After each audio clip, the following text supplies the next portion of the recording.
L'extraction liquide-liquide est un procédé qui permet de séparer un composé, appelé le soluté, contenu dans une solution initiale en effectuant son transfert vers une autre phase liquide, le solvant.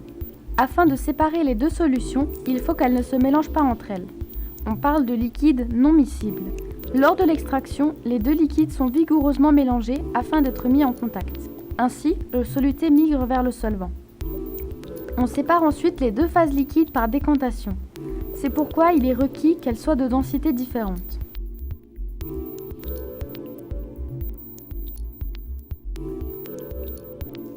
La manipulation de ces solvants soulève toutefois de nombreux problèmes d'hygiène, de sécurité et de traitement des déchets.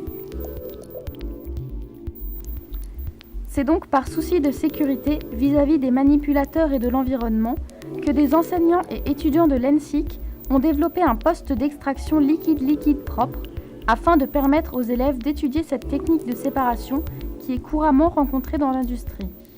Le procédé extract, résultat de toutes ces recherches et expérimentations, utilise deux phases aqueuses constituées à 60% minimum par de l'eau, le système polyéthylène glycol sel. Aucun des composants ne sont toxiques et le seul composé volatile est l'eau, ce qui permet d'éviter l'exposition à des vapeurs indésirables. L'innovation majeure apportée par les enseignants et étudiants ayant travaillé sur ce projet réside dans la recherche d'un soluté qui se partage entre les deux phases.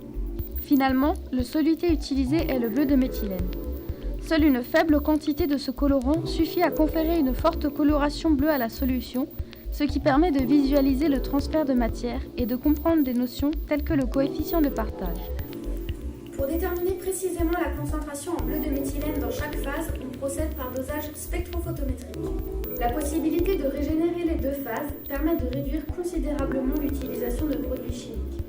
Par ailleurs, la production de déchets est faible, ce qui permet d'en réduire les coûts de traitement.